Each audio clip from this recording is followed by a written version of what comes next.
Success has a funny way of rewriting history.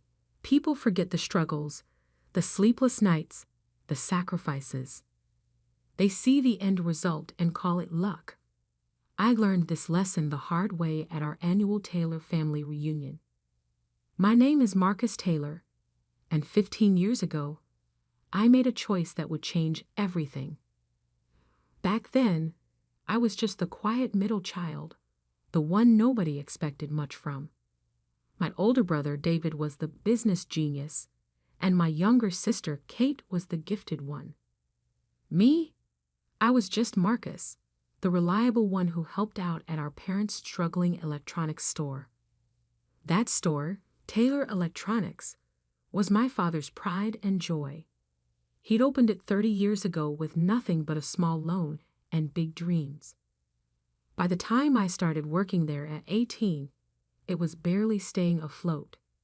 The rise of big box retailers and online shopping had hit us hard, but Dad refused to change, clinging to his old ways of doing business. I still remember that Sunday morning in 2009 when everything changed. The store was empty, as usual.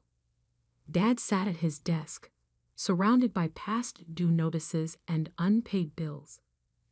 David, fresh from his MBA program, was lecturing him about business fundamentals and market dynamics. "You need to liquidate," David declared, waving his hands dramatically. "Cut your losses before it's too late. I can help you negotiate a decent sale price for the inventory." Mom nodded along, always impressed by David's business jargon. Kate was too busy texting to pay attention. And me? I was in the back room, working on something that would either save or destroy our family legacy. For months, I'd been developing a new inventory management system. Not just any system, one that could predict trends, optimize pricing, and integrate seamlessly with online marketplaces.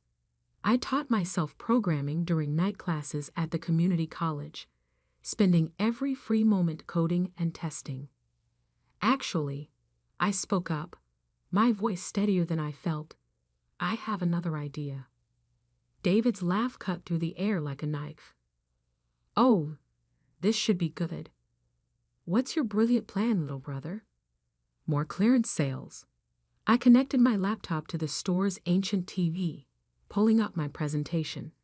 "We don't need to sell. We need to evolve. Look at this." For the next 20 minutes, I explained my vision. Transforming our single struggling store into a hybrid model, combining brick and mortar service with an advanced online platform. My software would be the backbone, handling everything from inventory to customer relationships. "This is nonsense," David scoffed. "You need millions to build something like that. Besides, what do you know about e-commerce? You're just a store clerk." Dad looked torn. He'd always trusted David's business instincts, but something in my presentation had caught his attention. "How much would this cost to implement?" $200,000 to start, I said quietly. "I've run the numbers. With our current assets and a small business loan." "Absolutely not."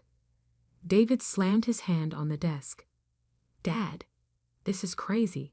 You'll lose everything. Let me handle this. I know people who might be interested in buying the property." That's when I made the offer that would change everything. "I'll buy the store." The room went silent. Then David started laughing.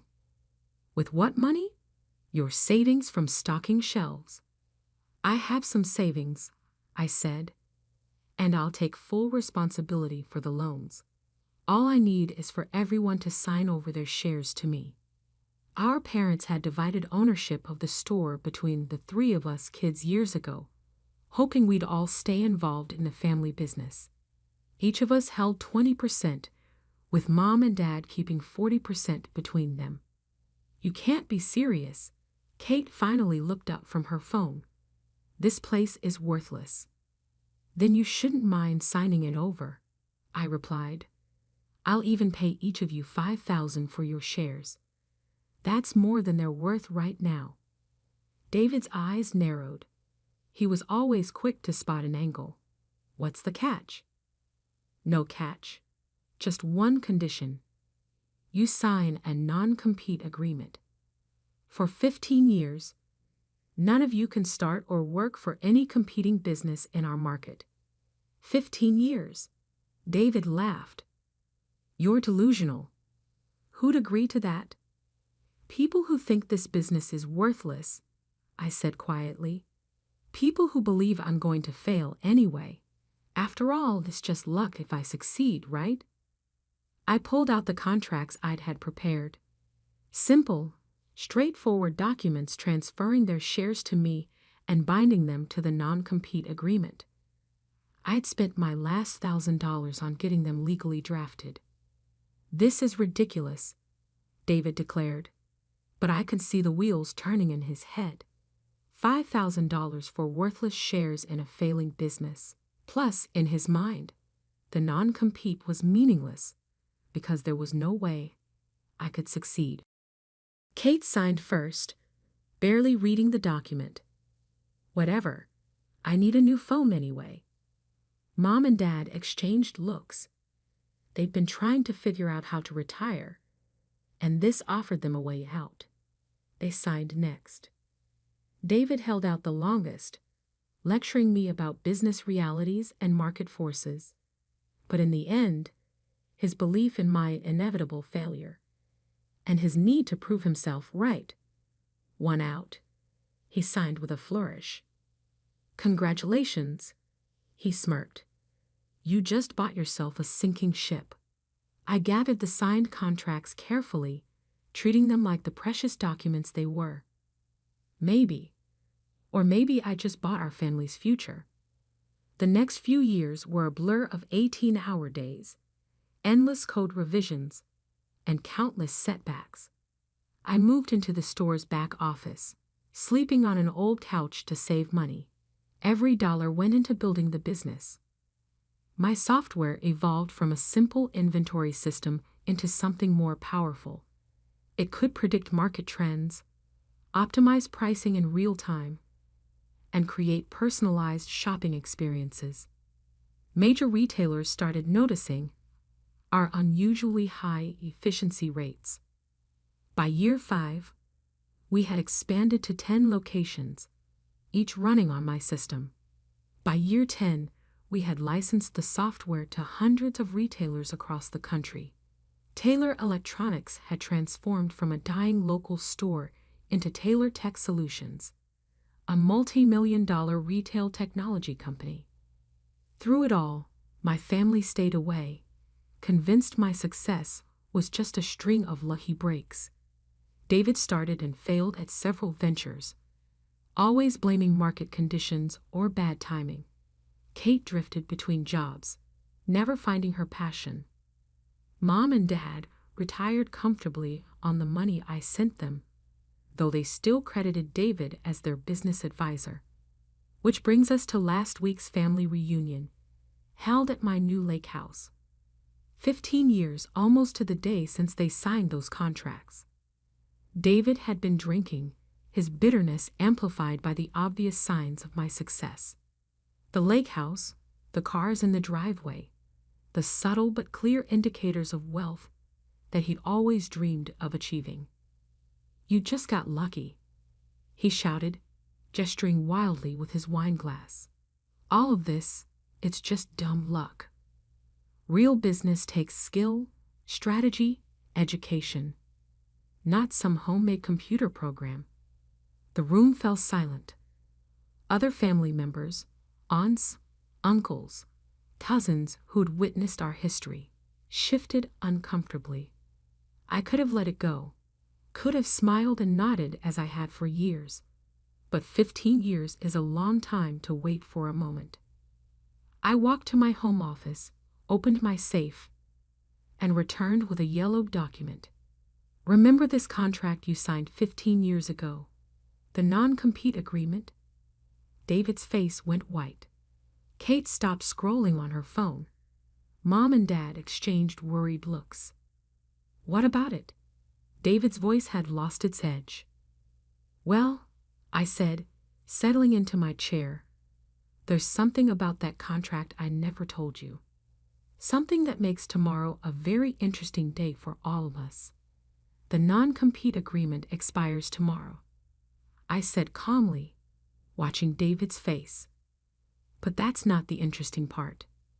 David tried to maintain his composure, but I could see the slight tremor in his hand as he set down his wine glass. 15 years of bitterness and resentment had led to this moment. The interesting part, I continued, is Section 7, Paragraph 3, the clause none of you bothered to read before signing. I opened the document, its pages soft with age. Would you like me to read it? Kate had finally put down her phone, her carefully maintained indifference cracking. Mom and Dad sat frozen on the expensive sofa they'd criticized as wastefully extravagant just hours earlier. This is ridiculous. David attempted his usual bluster. Some old contract from when you bought that worthless store. Who cares? I smiled, remembering all the times he dismissed me, mocked my efforts, attributed every success to luck, rather than admit he might have been wrong. Section 7, Paragraph 3. I read clearly, my voice carrying across the now silent room.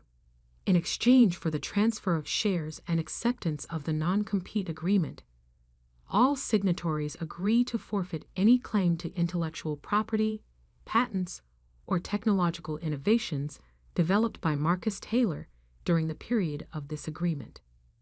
The color drained from David's face. He'd been a business major. He understood exactly what those words meant. Furthermore, I continued, all signatories acknowledge that any such developments, including but not limited to software systems, algorithms, and business processes, remain the sole property of Marcus Taylor in perpetuity. That's standard legal language, David stammered. Meaningless boilerplate. I pulled out another document, this one crisp and new. This is a valuation report from Goldman Sachs. They estimate the current market value of Taylor Tech's proprietary software system at approximately $2.8 billion. The room erupted in chaos. Aunt Susan dropped her cocktail glass. Uncle Pete started choking on his appetizer. Kate's perfectly manicured hands began shaking. But that's not the real bombshell, I said, pulling out a third document. This morning, I received an offer. Amazon wants to acquire Taylor Tech Solutions. Their initial offer? $4.7 billion. Mom grabbed Dad's arm. David collapsed into a chair. Kate started frantically Googling on her phone. You can't. David's voice cracked. We're family. We owned the original business together. No, I corrected him. You sold your shares. All of you. You signed away your rights to everything I would build, convinced I would fail. You bet against me, David. Against your own brother. We didn't know. Kate burst out. How could we know you'd create something so valuable? You couldn't, I agreed. Just like I couldn't know for sure I would succeed. But here's the difference. I believed in myself, even when none of you did. I walked to the bar and poured myself a scotch, letting the moment sink in. 15 years of dismissive comments, mocking laughter, and condescending advice played through my mind. The acquisition goes public tomorrow morning, I continued. I wanted you to hear it from me first. After all, we're family. David jumped up, his face red. This isn't fair.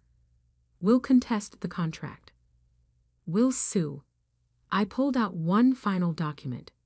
You mean like you did with Thomson Electronics 3 years ago? When you tried to steal their retail concept? Or maybe like the lawsuit you almost faced from Henderson Tech last year? David fell back into his chair, his face ashen. How did you? I've been watching, I said quietly. Every failed venture, every attempted shortcut, every time you tried to copy someone else's success instead of building your own. I documented everything. Why? Mom's voice was barely a whisper. Because I knew this day would come. The day you'd all realize that success isn't about luck. It's about vision, hard work, and integrity. Kate stood up, her designer dress rustling. So that's it? You're just going to take the money and abandon your family. I laughed softly. Abandon?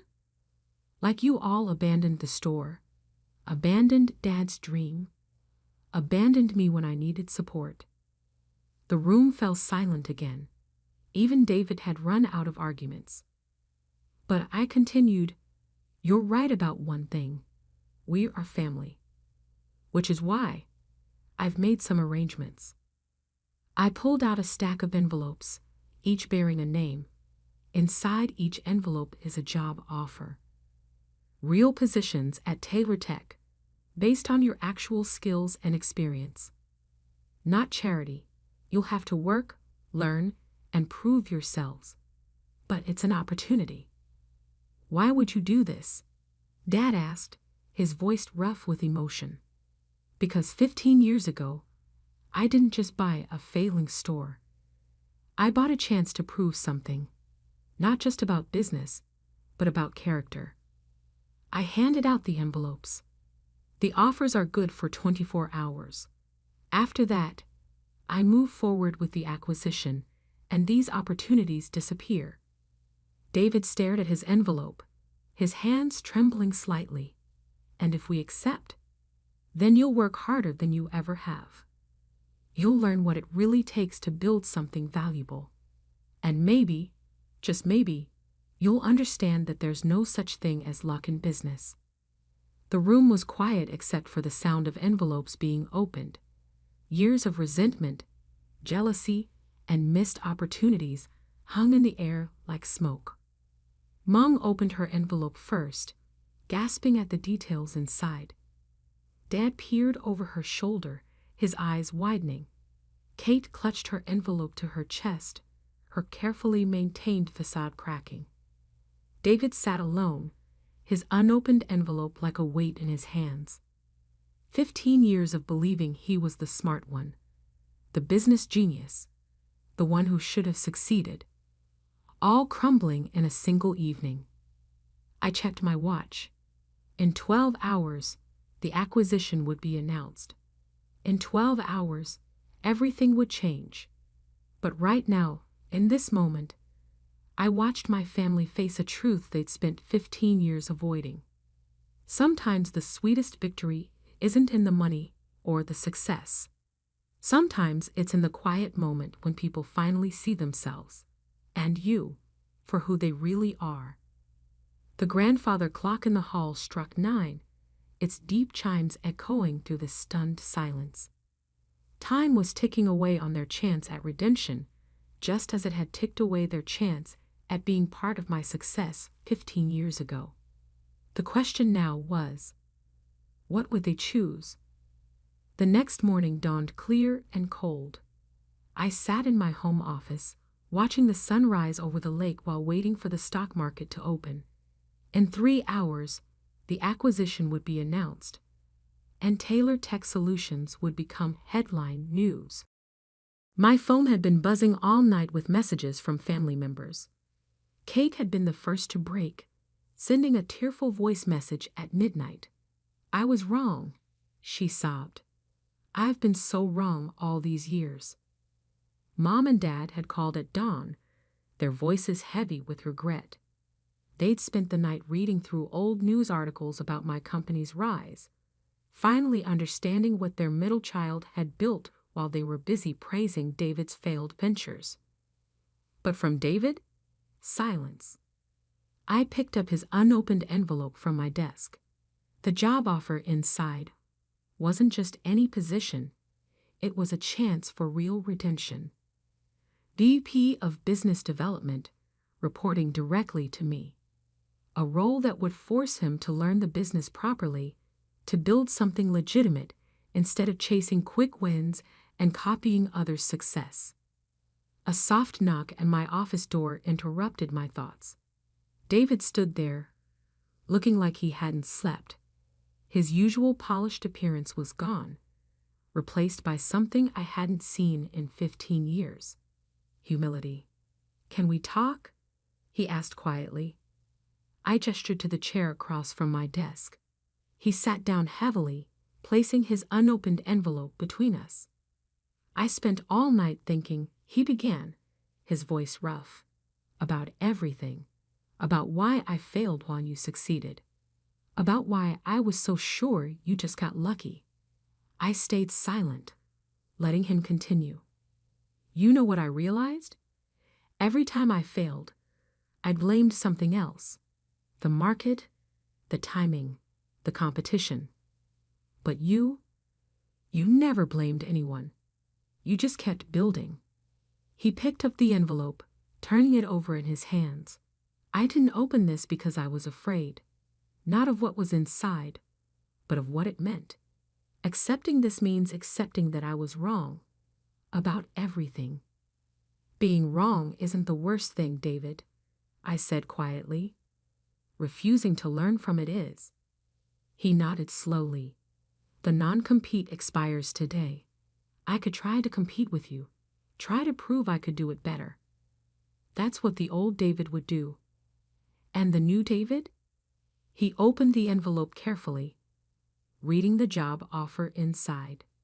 His hands trembled slightly as he reached the details, the responsibilities, the expectations, the clear path of accountability. The new David wants to learn, he said finally. Really learn, not just pretend to know everything. I checked my watch. The market's open in an hour. Once the acquisition is announced, everything changes. If you want that position, you need to decide now. David pulled out a pen, his hand hovering over the signature line. Why did you do this? Why offer us jobs when you could just take your billions and leave us behind? I thought about that night 15 years ago, when they'd all signed away their rights to my future success. Because money isn't the only way to prove someone wrong. Sometimes the best revenge is giving people a chance to see exactly what they missed out on. He signed the contract, the scratch of his pen loud in the quiet office. I won't let you down this time, Marcus. No, I agreed, you won't. Because this time, you're not working for family obligation or ego. You're working to prove something to yourself. My phone buzzed. Kate and our parents had arrived. I'd asked them to come early, to be here when the announcement went live. They entered the office quietly, so different from their usual boisterous entrances. Kate's designer clothes were replaced by a simple business suit. Mom and Dad held their signed acceptance letters like peace offerings. We have about 40 minutes until the market's open, I said, standing. Let's talk about your new roles. For the next half hour, I outlined their positions. Mom would head our charitable foundation, directing millions toward education and small business development. Dad would mentor young entrepreneurs in our incubator program, sharing the practical wisdom he'd gained from both success and failure. Kate, with her social media expertise, would lead our digital marketing division. As I spoke, I could see the change in their faces, the realization that these weren't token jobs or charity positions. These were real opportunities to be part of something significant. At 9:25, my phone rang. It was time. I put the call on speaker. Good morning, everyone. We're ready to proceed with the announcement. The family gathered around my desk as I connected to the video call. The Amazon executives appeared on screen, along with our lawyers and board members. The papers are signed, my lawyer confirmed. Ready when you are, Marcus. I looked at my family. Really looked at them. David, humbled but determined. Kate, finally focused on something beyond herself. Mom and Dad, proud not just of the money, but of what their son had built. Send it, I said.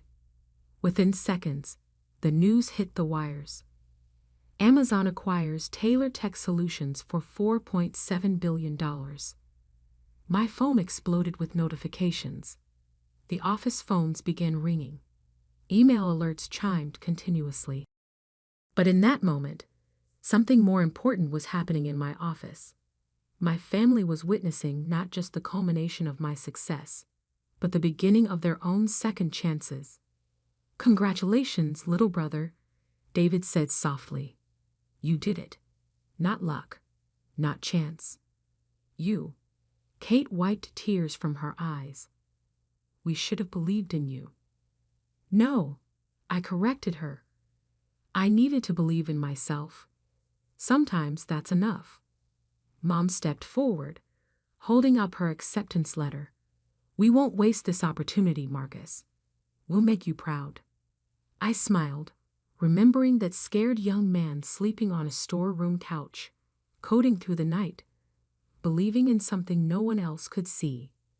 "I know you won't waste it," I said, "because now you understand what I learned 15 years ago. Success isn't about luck.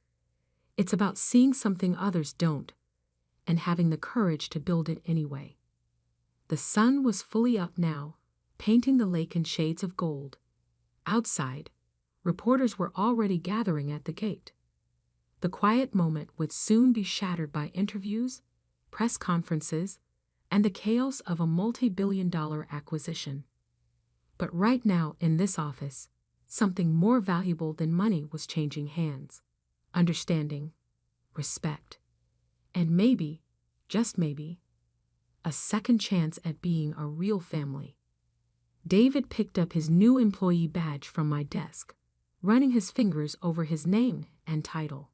"So, boss," he said with a slight smile, "when do we start?" I looked at my watch, then at my family. We already have. The story of Taylor Tech Solutions was about to become business legend.